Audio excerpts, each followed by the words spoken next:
welcome everyone to, I believe this is the fourth class for our Introduction to Buddhism series. So I hope we are finding you all really well and that everyone in your life is doing well. We're still in the midst of a pandemic, and sadly, at least here in the United States, I think it appears things are cases are proliferating and people are still being infected. So I think during this time, it's never too often to remember that we need to give consideration to taking care and wearing masks, even for someone like myself who wears glasses and they fog up all the time. When you're wearing the mask, it still has to be done. It's still for the best. So we'll try our best and try to remember, our safety protocols as we're out and about. So this evening, we are going to look at the 3 articles of faith in Shingon. So if you've ever been to a Shingon temple, if you open the service book, usually within the first few pages, there's a series of short paragraphs, short sentences expressing the 3 articles of faith. They are not often talked about in depth. So since this is a Introduction to Buddhism course, I thought it would be helpful to go into those and look at them in some depth and discuss those with you this evening. And I think it's also a good introduction to the cultural basis for Shingon Buddhism. So every school of Buddhism, I guess you could say in many ways, like Western thinking, has a soil, has a foundation on which it's built. And a lot of East Asian Buddhist thought and education, the way the teaching is presented, is based in great part on Confucianism. So that Confucian background or idea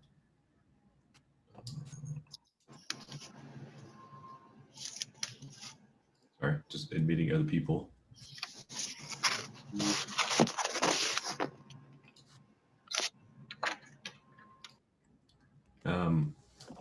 That Confucian background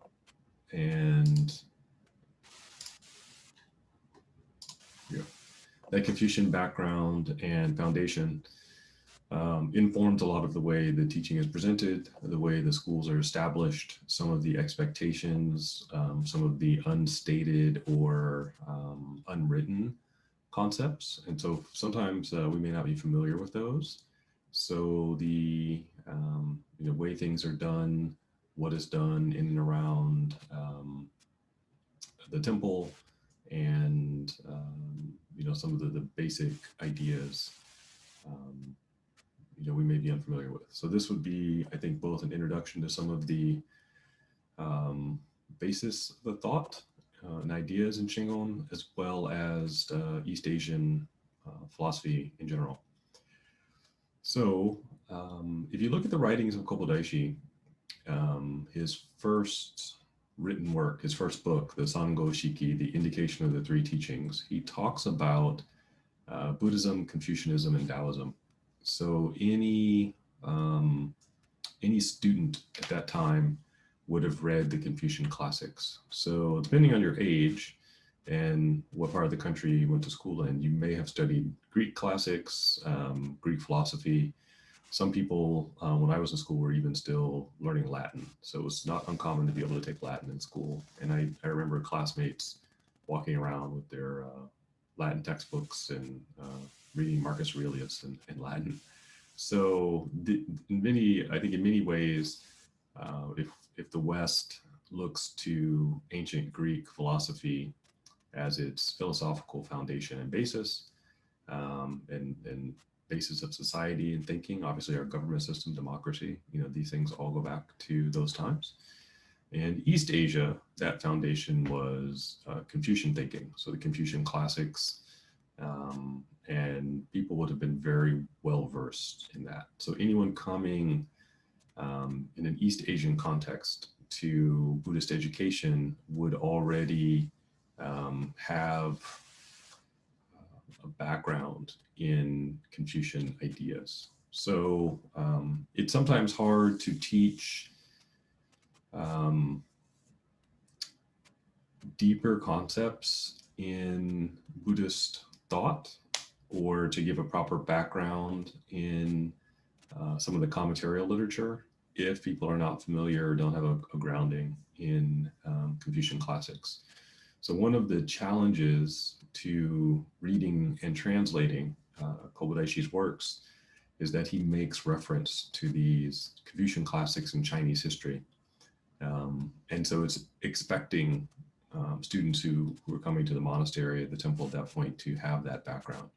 So to give you an example, if we in the United States were to write about the virtue of telling the truth, and we give the example of George Washington chopping down the cherry tree and being asked about it, because you've grown up in the United States, you've probably encountered the story and you would have been familiar with it from grade school history, and making a reference would be understandable. Kobodaishi writes from the perspective of someone who had knowledge about the Confucian classics. So when he makes reference to different dynasties, decisions of various emperors or kings, most of that is lost on us if we don't have that background. So that's one of the obstacles. So what I'm going to do tonight is just I won't say we'll be dipping our little toe in this vast pond of information and knowledge, just to give some grounding. But I do think it will be helpful for some of the ideas that, let's see, what should I say? Some of the ideas that we encounter in Buddhist thinking, and some of the unanswered questions that we might have about how do we apply Buddhist concepts to modern problems in our modern society.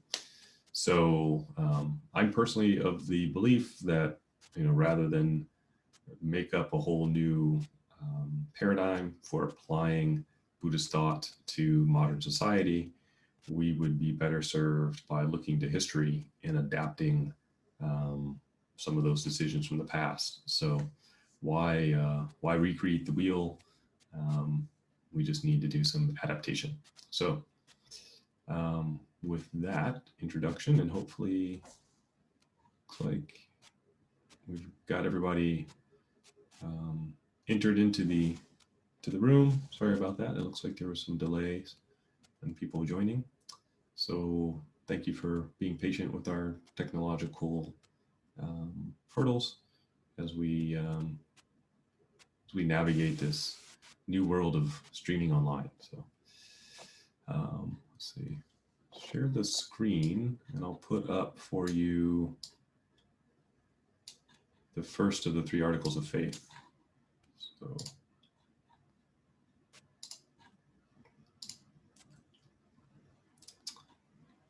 So the 3 articles of faith in Shingon, as I said, you will find these often in most of the temple's sutra books and the recitation manuals.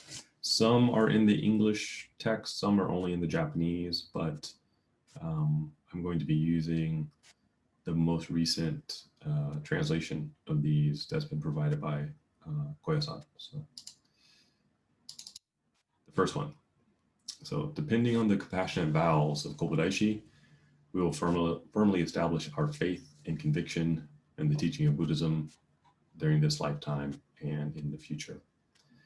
So one sentence that encapsulates quite a bit of information and many ideas. So what this is looking at is what exactly did Kobodaishi vow to do, why, and what it has to do for us. So what is the implication for our lives? So the first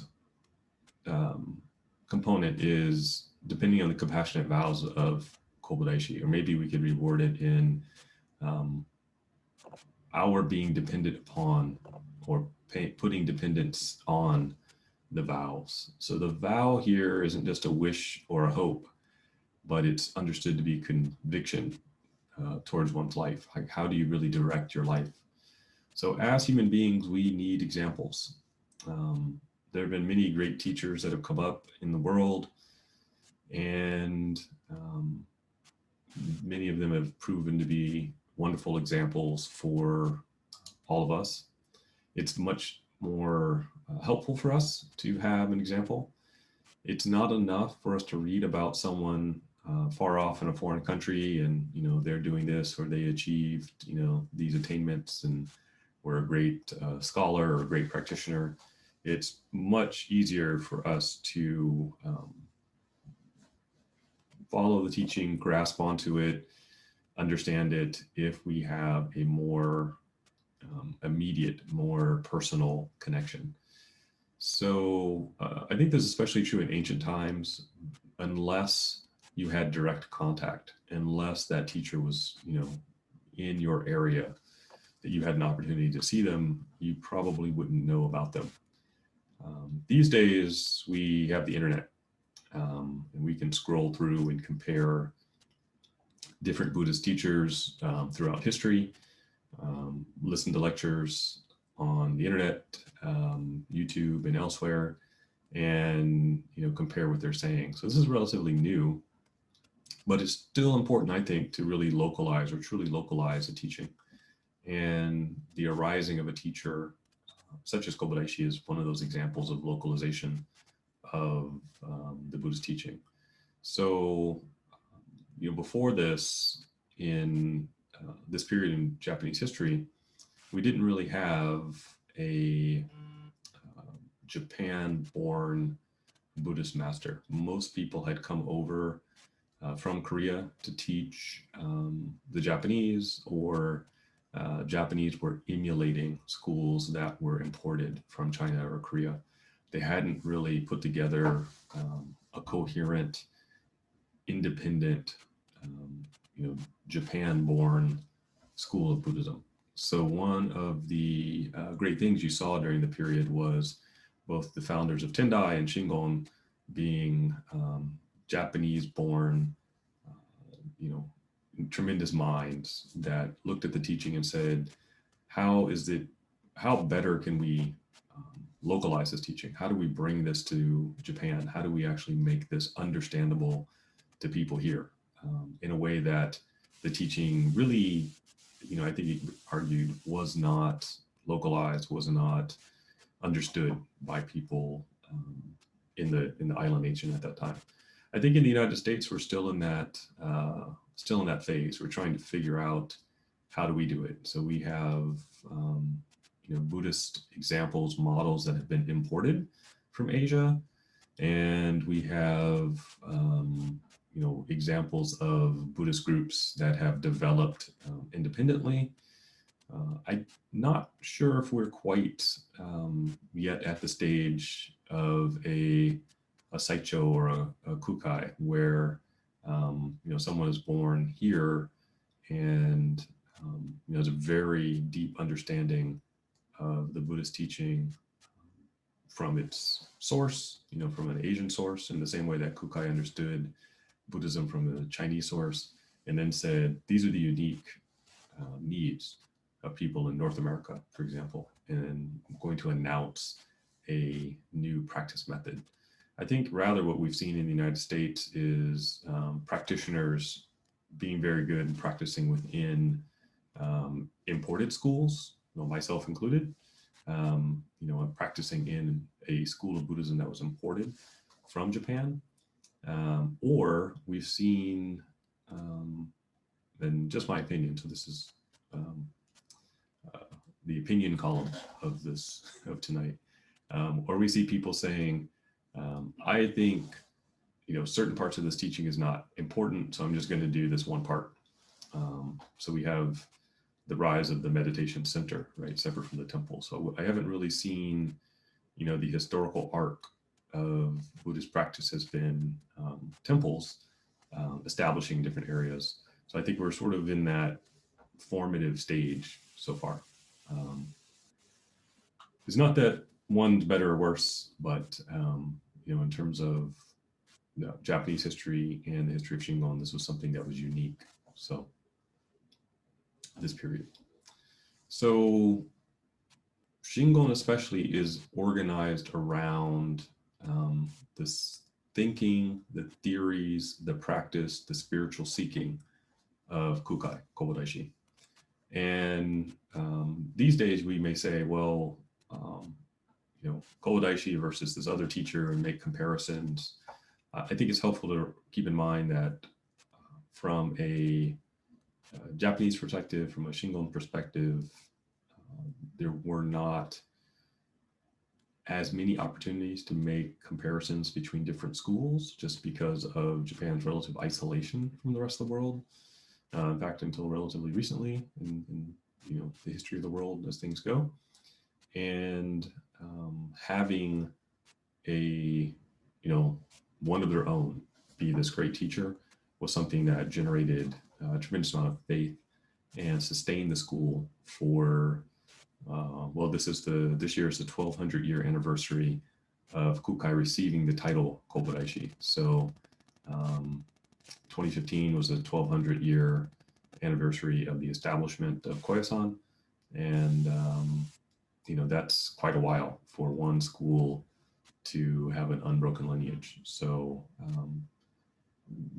I think there's some value in the lineage and the example that's set. So we'll try to discuss a little bit this evening why that's important. So if we go to comparing different teachers or different schools, that is interesting. But if we really get into, is there a fundamental difference between Kukai and Master Dogen? This is the same Buddhism. Buddhism is the same. It's more about, where do your affinities lie? Where do you feel that you have a connection? Personally, I practiced in many different schools before coming to Shingon. Chinese Pure Land, Korean Zen, Japanese Zen, what is sometimes called Orthodox Chinese Buddhist schools. Buddhism is beneficial. I think where someone lands ultimately has a lot to do with affinities. If you were born in Asia, it may have more to do with the area of the country you were born in, or your family's connections. So what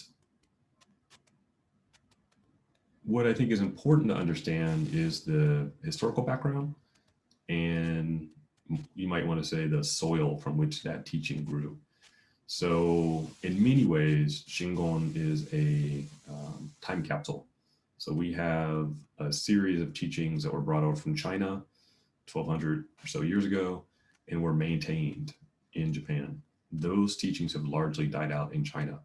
So a lot of mantra practice, mandalas, different things that you'll see were re-imported later from Tibet. That they lost this teaching for a period of time. And then more recently, there's been efforts to sort of put it back together. But in terms of the unbroken lineage, that's something that exists, at least for what we refer to as Shingon as a school, that's something that only existed in Japan. So there's some unique features, and some features that are common to all East Asian Buddhist schools, and some that are different. Kobodaishi's search, I think like a lot of people's spiritual quest, took him into some unusual places. And historically, eventually, he isn't satisfied with what was available to him in Japan at the time. So he runs across the Mahavajrayana Sutra and kind of asks about in Japan, is unable to find someone who could teach him the meaning of the sutra. And so he endeavors to travel to China to learn more about the text. They could be debated what exactly he was looking for, but fundamentally, the book had been imported, but there was no one who was actually practicing what was in the text. So he was looking for, this living tradition, this living practice. So this is what he sought out to do. The one of the key components, theories, one of the unique enunciations in Shingon is this idea of Sokushin Jobutsu, enlightenment in this lifetime. And I think it's helpful to talk a little bit about what that means. So up until that time, there were different approaches to what it meant to do Buddhist practice. And it was very common, just due to the nature of things in the world at that time, that people took a very dim view of humanity's chances. So personally, I think this is very common throughout history. People tend to look around and say, it's never been as bad as it is now. But again, we have a bit of a different perspective, and we're able to, study in history books quite detailed what was going on in other parts of the world. But there was the idea that the only way to enlightenment was, practice over hundreds of thousands of eons, and it was never something that was close at hand or that you could hope to achieve anytime soon. And Kobayashi said, well, it's possible, in your very life, in this very lifetime, it's possible. And he meant many things by that. He meant that literally, that you could achieve enlightenment in this very lifetime. He also meant that you could realize the world of the Buddha in your life right now by making this world the world of the Buddha. So that means hard work. That means changing the world around you. That means recognizing that we all have something in common, that we all have a Buddha nature, that we all have the potential to realize it. And personally, I think that's a very incredible teaching. It's very, it's sort of the ultimate universalization of spiritual ideas, that everyone has something that is equal to other people. The only thing that separates one practitioner from another is how clearly or not we have insight into our minds, how clearly or not, we see things in terms of our personal practice. Kobayashi said you could look around and say, okay, the entire world reflects our, this truth, the truth of the Buddha, but it's difficult for us to see. So what do we need to do to see it? And a lot of that was the answer the answer contained in Shingon practice. So if you look at Kukai's poetry and his writings, he's also often looking at nature and saying, you can see the truth of the Buddhist teaching in the harmony and rhythm of nature. You can see the Buddhist teaching in the changing color of the autumn leaves and the power of a storm. All of these are opportunities to see the Buddhist teaching in action. For various reasons, we have trouble seeing it. So what do we do? What do we need to do in order to make, this world the Buddha's world? And part of it's learning the practice for awakening in this body, how to eliminate the sufferings of the world. So it's really hard work. Shingon is not a teaching that points to salvation after you die. It's something that says you should be working for the benefit of others here and now. You should be making this world the world of the Buddha now. The Buddha didn't teach salvation after you die. It's not, I think we as human beings absorb, maybe you could say, a common wisdom about spirituality, that we're getting ready for death and then we get our reward. This is not the the Buddhist way of looking at things. Um, your life is finite, but your opportunity to realize what the Buddha was pointing to is possible at any moment. So Kobayashi experienced many of the same things that we do. He experienced a pandemic. He experienced war, experienced government instability. And in all of those cases, he didn't remain aloof. He was very much engaged in the practice of helping people. He was very much engaged in practical work, education, spiritual practice. And like you, his body had health problems, right? All of us have, experienced sickness. All of us have experienced, getting older and what that means. All of us have experienced the loss of people that we care about. And that was something that, became an issue for him as well. He recognized that his body was not going to last forever. And as a result, I think he looked around and said, I still have a lot to do. I have more to do than my body will allow. So he made a vow. And his vow was, as long as space remains, as long as sentient beings remain, that he too would remain and dispel the miseries of the world. So he makes this tremendous vow. And, the vow to save others is at the heart of the practice of a bodhisattva. So in these words, I think you can see this sort of unsurpassed aspiration, this tremendous compassion, this tremendous will to continue working. He didn't say, okay, I've got a few weeks left, so let's wrap it up and you guys do the best you can. He wanted to remain, present, available, and continue to work for the benefit of all of us. So this is at the heart of Shingon practice as a practical, means. Shingon temples all around the world enshrine an image of Kobayashi, and it's very much a result of this faith, the faith that the people had reflecting Kobayashi's vow is what kept the temples alive all this time. All of the temples in Hawaii and North America, South America that were established with Japanese immigrants were established out of Kobayashi faith. It wasn't, what can I say? It wasn't, immigrant farmers coming over saying, let's translate, the Buddha Sutras from classical Chinese and ancient Japanese into English for the benefit of, people in the new land. It was a deep faith that they carried with them, born out of this vow that Kobayashi made and all of the faith structures that grew up around that.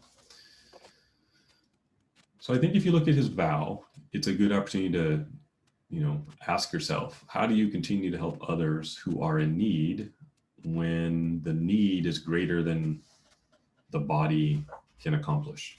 How do you, is our thinking limited by our body?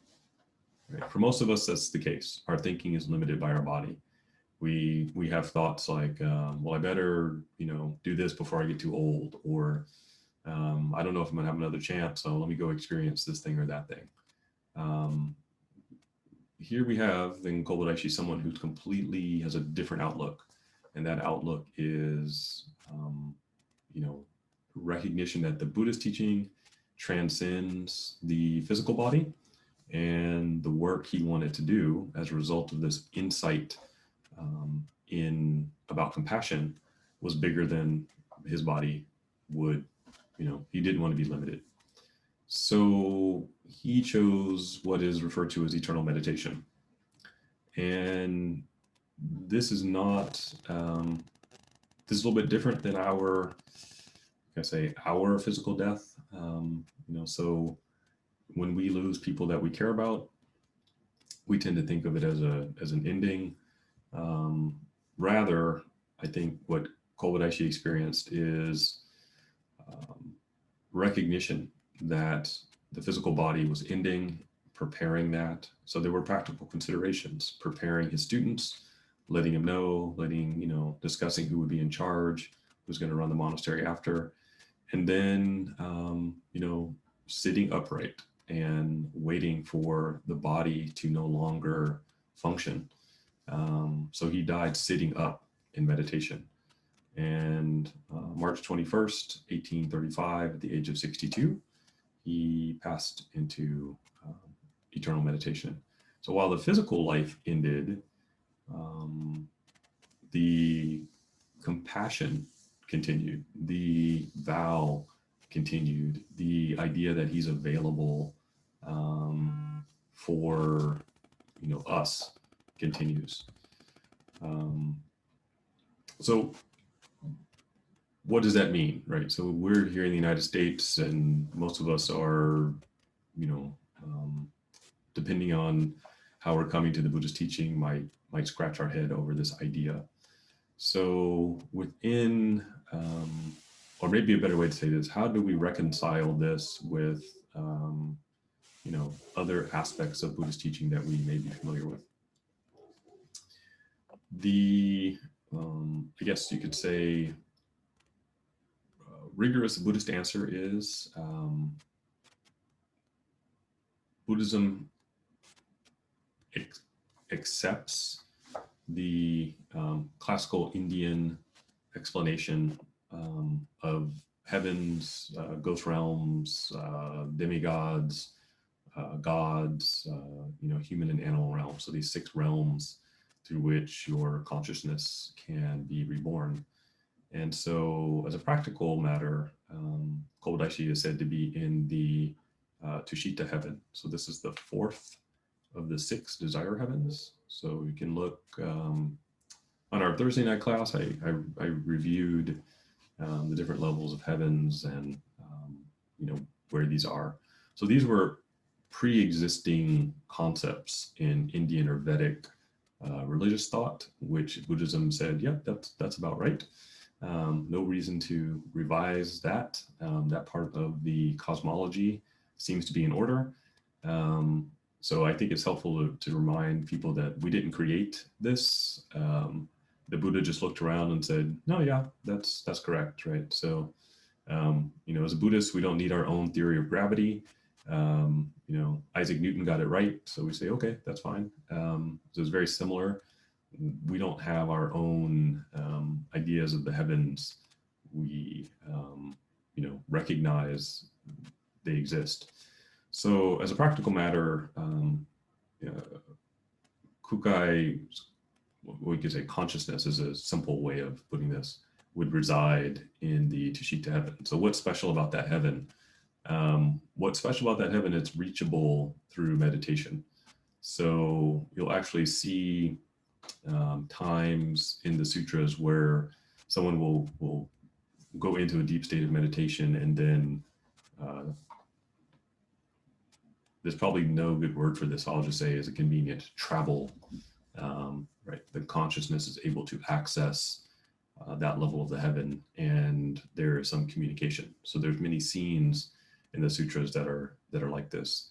So because of that connection, both the gods that are in that level of heaven, the future Buddhas, those who may be enlightened in the future, may be residing there doing practice, preaching to the gods and that things of that nature.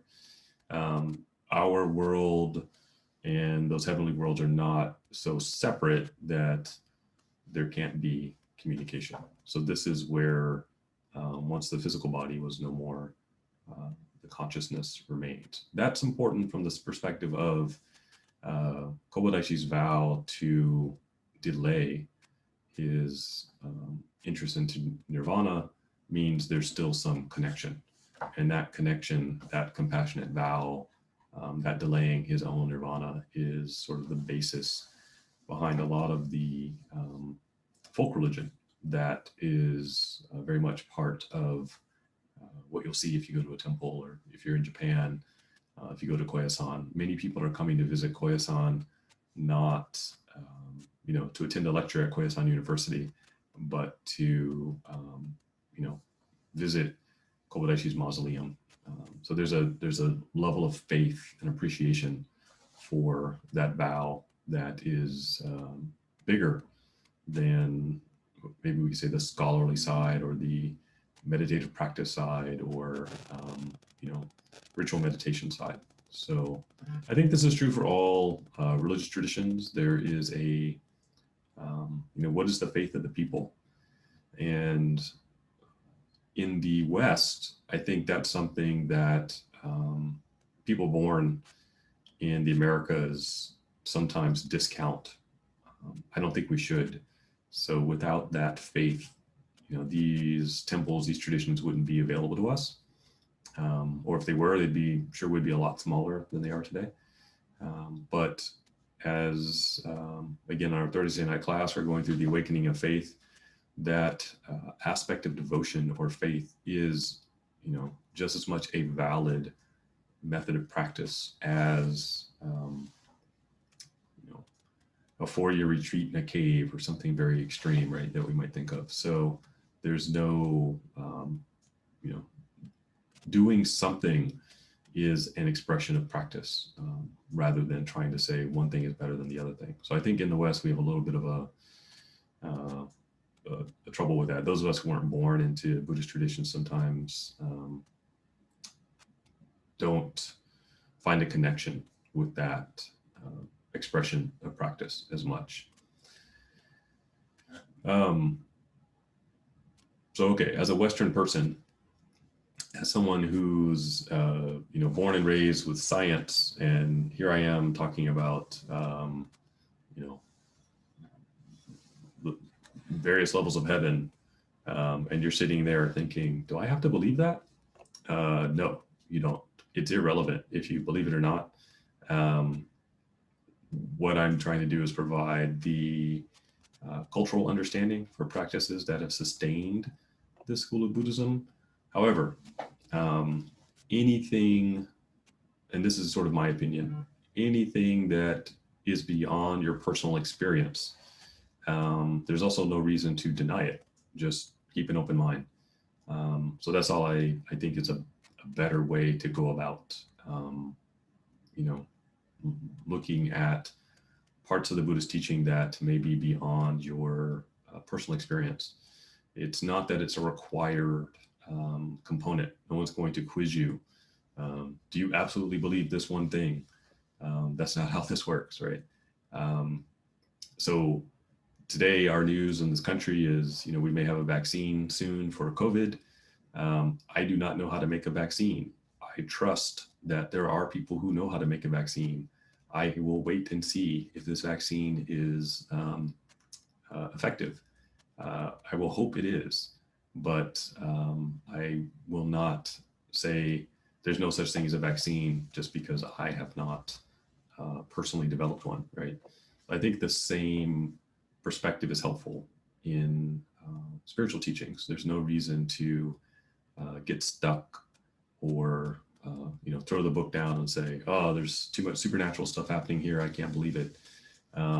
It may just be out of our current experience. One thing that's unique about, I think, Buddhism, anything, this is just a realization I came to years ago, anything that you see in the sutra that is beyond your personal experience is not a required element, right? So the teaching does not fail if you remove that component. The teaching continues to be just as much valid and useful if you look at it from a different perspective. So that, I think, is a unique perspective, a unique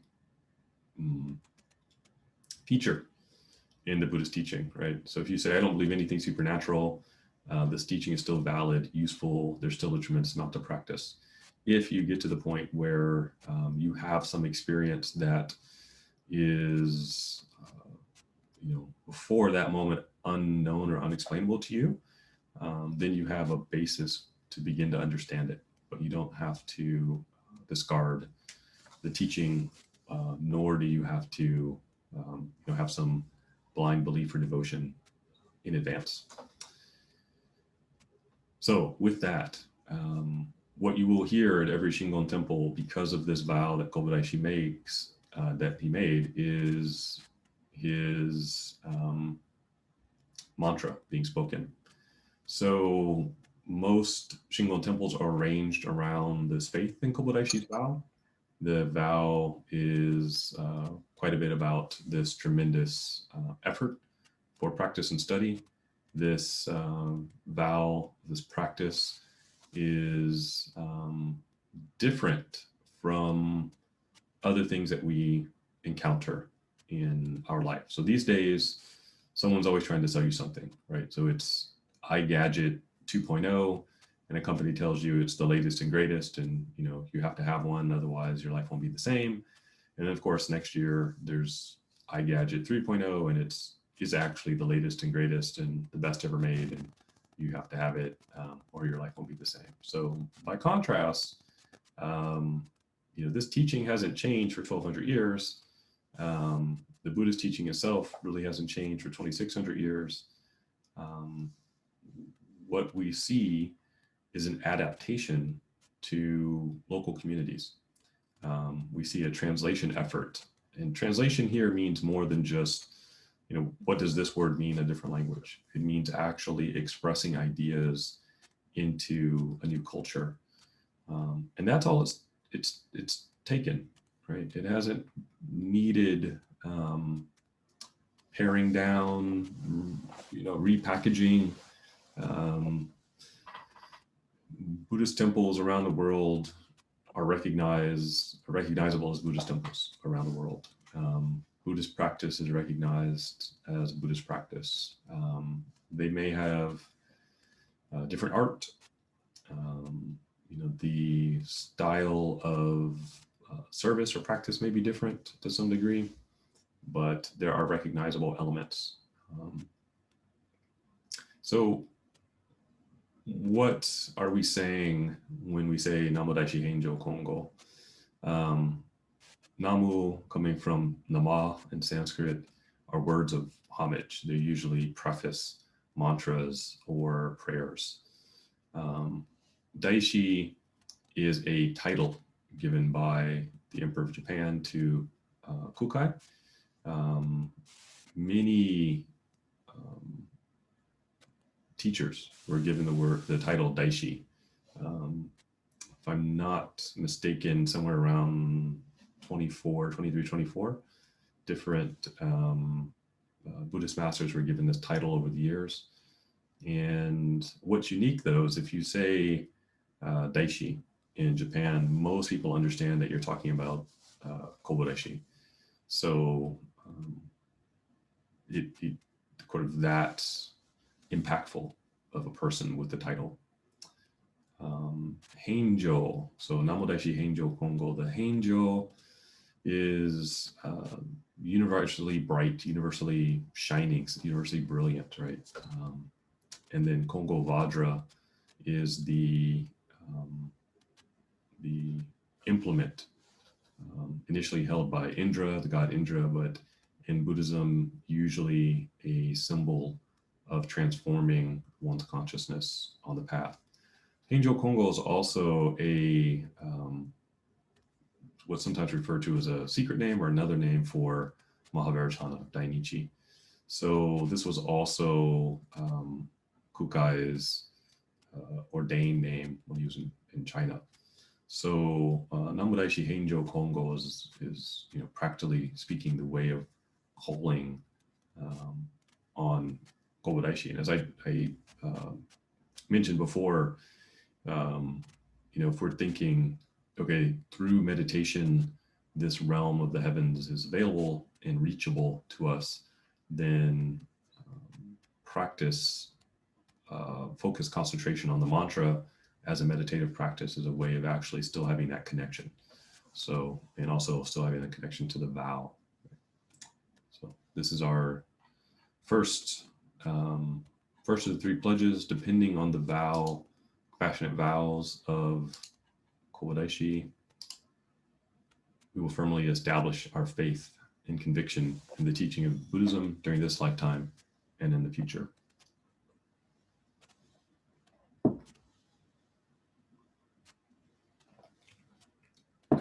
So the second one, dedicating ourselves to the teaching of honoring the four kindnesses and practicing the 10 kinds of wholesome conduct, we will follow the highest moral path. As I mentioned at the very beginning, when Kobayashi was young, he studied Confucianism, and you generally are studying the Confucian classics. If anyone's ever read the Analects of Confucius or any of the other Confucian classics, you'll have an idea. So that most of those are talking about the proper way to govern the state, how to harmonize relationships with families, and ethics and morality.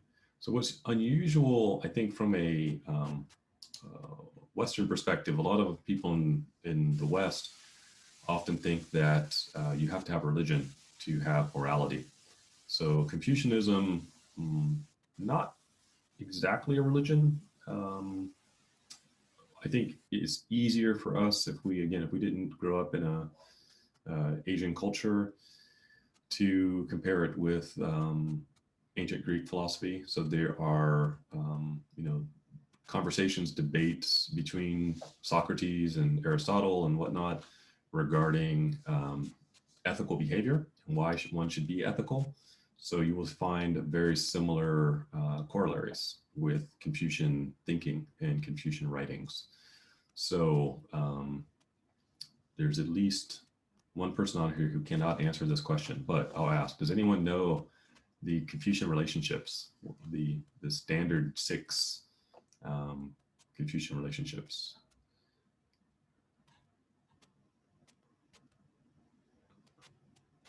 I'll tell you. Okay. So Confucianism lays out understanding that harmony of society is dependent on proper relationships. So it's important for people to know. Yes. So one in the chat. So the first one is government to subject, or we could say government to citizen. So you have a ruler to ruled as one of the relationships. Then parent and child. It used to be discussed as husband to wife, but I'll say spouse to spouse. Elder sibling to younger sibling. And then teacher to student, and then the relationship between friends. So all of these relationships were unequal except for the friend relationship. This in ancient Chinese thinking or Confucian thinking, the friend relationship was the only equal relationship. And I think it's helpful to just to reflect on that for a moment. We may think it is very much outdated, but there's actually a really important background idea that is still true today, and that's kind of underlying this idea of the 4 kindnesses or our indebtedness. So we are expected to understand how we are indebted to others and how we repay that indebtedness. So there's a lot of filial piety that's mentioned in Buddha Sutras. And a lot of this has more to do with how do we express our understanding of the teaching in a day-to-day basis. How do we take our experience or our study of the Buddhist teaching into our daily life? And I think this part is kind of how do we start to do that? And the more we understand this section, I think, the better. So the first of these indebtedness, right, these virtues is understanding that we are indebted to our parents. And it doesn't matter what your relationship with your parents may have been. This idea, this thinking is that our parents gave us life, right? They may not have been really good at the job. They may have disappointed us greatly, but they gave us life. They nurtured us, fed us. If you have children of your own, you probably realize the job of a parent is much bigger than you realize. I visited with a friend of mine earlier today who has two kids, and they're homeschooling, of course, because of the pandemic. And I noticed he had a lot more gray in his beard, even though he's a lot younger than me. And he said, yes, children will, really take the life out of you. So there's a recognition of just the amount of energy that parents put into children. So these are the one, first thing that's important for us to understand is the compassion that parents have for children. It may not, you know, uh, be what you wanted it to be. I've heard from a lot of people that they're, greatly disappointed in, maybe even horrified by their parents. Some people, say they didn't know their parents. They weren't raised by their biological family. So at the very least, they gave us this body, right? We owe them our life. This physical body is owed to them. So the indebtedness, the understanding of that connection is the first thing that we should understand. Um, it's tremendously important from the standpoint of spiritual practice because if the relationship is good, this is one of the best ways for you to practice spirituality in your daily life, right? How do you practice compassion? You can practice it infinitely as returning the compassion and love that was given to you. If the relationship wasn't so good, it's something you also need to work on because it's going to be the main thing that holds you back in practice. So it's been about 20 some odd years now, but I remember being in California and I was at a lecture. A Chinese monk was giving a lecture, and we were in the Bay Area, and a young woman said, she, suffice to say, she had a very negative relationship with her parents and didn't want anything to do with them. And he was adamant that, for that reason especially, she had to honor her parents. And finally, he got around to, he recognized or pointed out that was the main thing holding her back from understanding compassion and love towards others in general. And I think when he said that, it clicked that it wasn't about whether someone deserved, in her mind, that honor. It had more to do with how she understood the relationship and just the kind of fundamental truth that, but for her parents, she wouldn't be there. So, her health, her intelligence, all these different things, her looks, her height, physical abilities, there was an indebtedness there. So that's the first one of the four. The second net is understanding our indebtedness to living beings generally. Other than our own parents, we constantly receive benefits from others, from friends, family, neighbors, coworkers, teachers. We can't enjoy our life without other people working for us. And a lot of times we don't recognize it. Most of us probably are not farming our own food. So if you ate today, we have a connection and an indebtedness to farmers, food supply chains, all sorts of things. So there's tons of people around us that are supporting our lives, right? So I think in the West, we have trouble with this. We, as Americans, we say, well, we pull ourselves up by our bootstraps. And then I usually ask, well, who made your boots, right? Or we say, I'm a self-made man, and we have all this pride.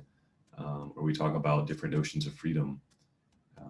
And these ideas do, in my opinion, clash with some of these ideas of indebtedness in the Buddhist sense.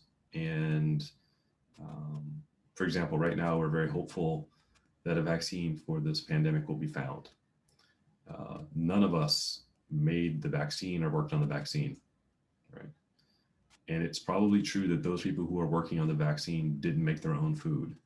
So this is really a teaching about recognizing how connected we all are.